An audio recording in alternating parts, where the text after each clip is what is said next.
kahit nga sa teacher, hindi nagsasabi, hindi ba?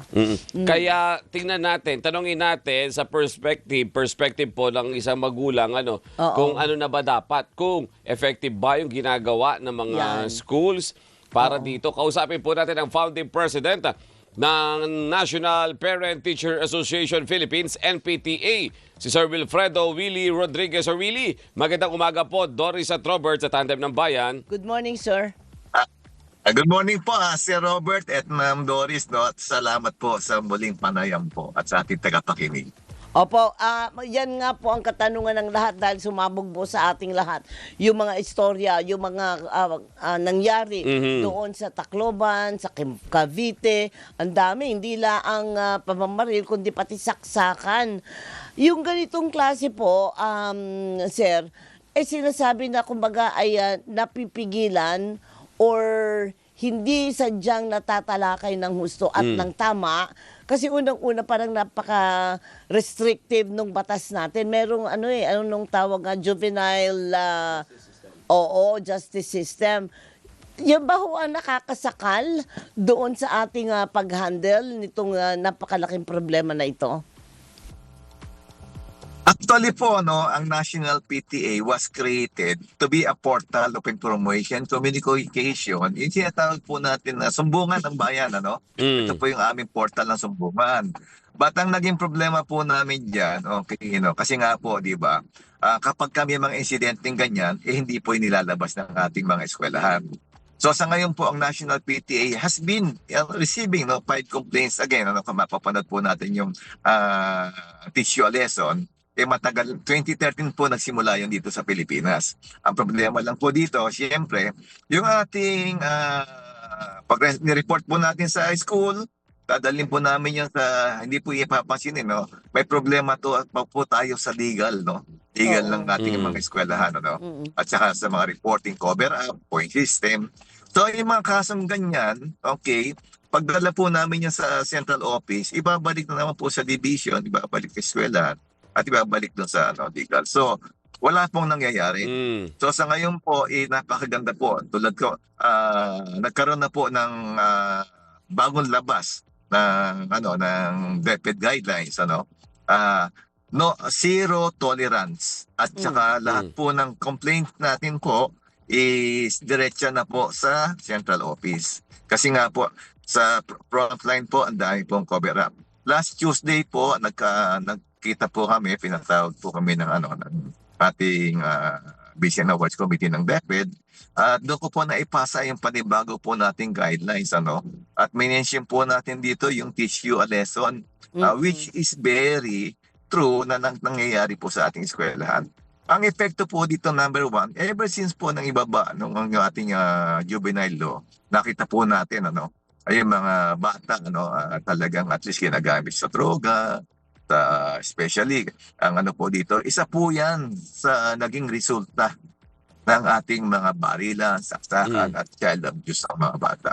Opo. Nagagamit po ng ating juvenile law sa kriminalidad po. Sir Willie, pagdating doon sa perspective ng eskwelahan, kasi very vital na alam din ng teacher. May alam, yung, di ba lagi may classroom advisor, yung mga subject teachers nila, bago pa ma-refer yan doon sa guidance counselor, doon pa, sa panig pa lang ng mga teacher, dapat alam nila. May intervention ba? Meron ba kayong napag-usapan kung paano mas mapapalakas sa level pa lang ng classroom? Sa mga magkakaklase, itong anti-bullying programs na meron dapat ang bawat eskwelahan.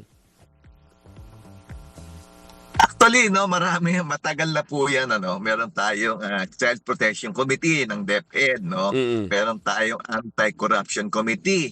At meron po tayong Barangay Child Protection Group, So yan po, ang dami pong policy ng ating DepEd, Ang problema lang po dito, yung implementasyon, tulad po dito, makikita po natin, ang dami po nating principal na andyan. Kaso nga lang po, pagdating po sa legal, wala pong aksyon. Kasi kamag-anak, kaibigan, kabaro, ayun po yung nagiging problema namin. Isang report po namin, maski bullying po, no? Tawag dito, maski yung mga teacher na talaga nananakit ng bata, i-cover up lang po yan kasi nga kamag-anak system. Yung po sana ang pwedeng mawala. Marami po tayong mga guidelines na hindi sinusunod at sa ngayon po, tawag dito, no?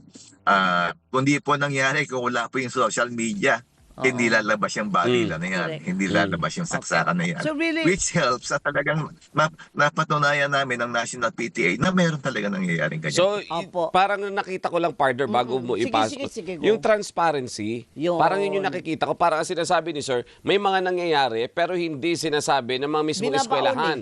Binabaon, O kaya ito yung nagiging effect. Ganun ba yun, Correct. Sir? Yan ang naging nangyari. Yes po, tulad po ito, sample na lang po, no, calling the attention of Mayor and Congressman Robes, no. Meron po tayo diyang isang bata, high school, nabuntis po ng teacher, ano. Automatic dapat yung teacher po tanggal na kasi may asawa po yung teacher eh.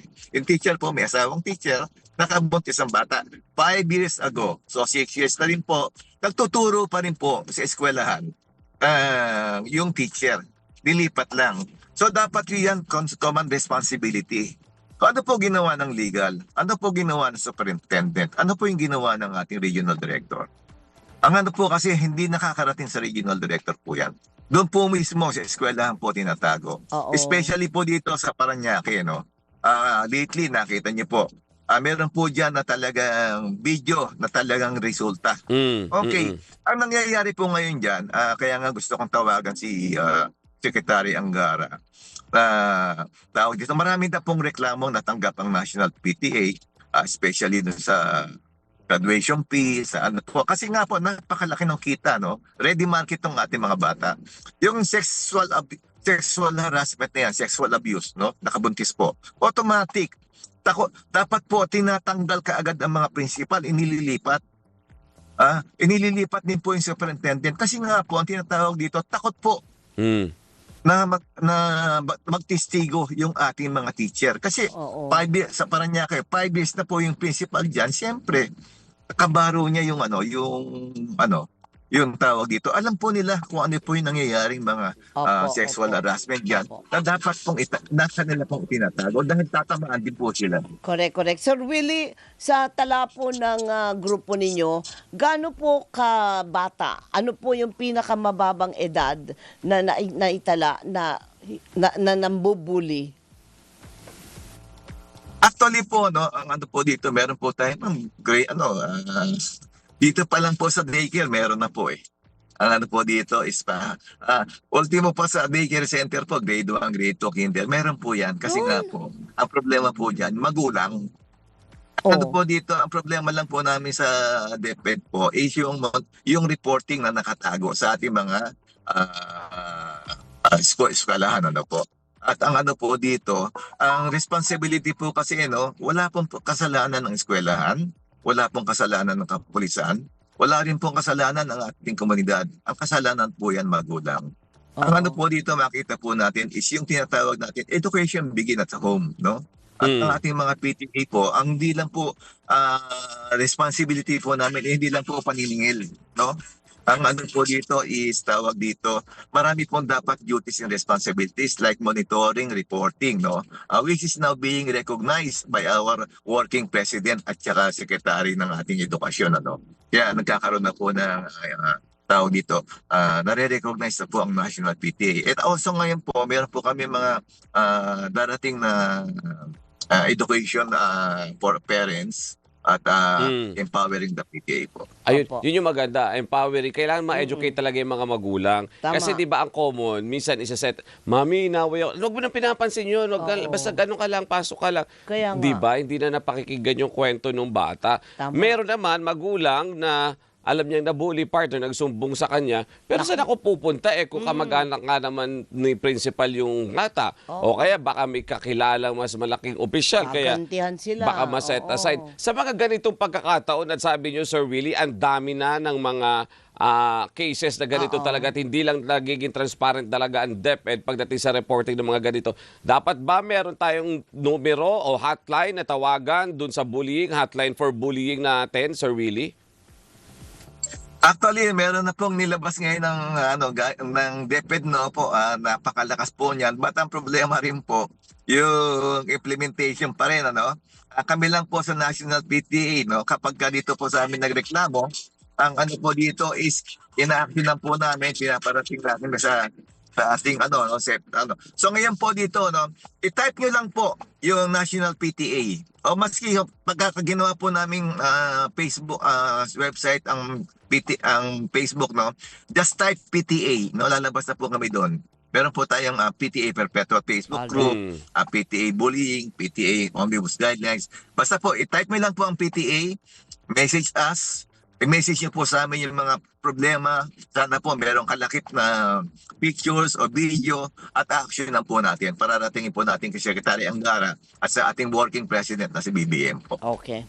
Sige. Sige. Sir Willie, maraming salamat po, Marami pong salamat, Ma'am Doris at si Robert. No? Ang ano po dito, meron po tayong parating na National PTA Summit this October 1 po at sa Regional Caravan. Ayan. Maraming salamat po at magandang umaga. Magandang umaga po si Sir Willie Rodriguez, ang founding president ng National Parent Teacher Association Philippines o NPTA. Samantala, partner, isa munang DZMM Radio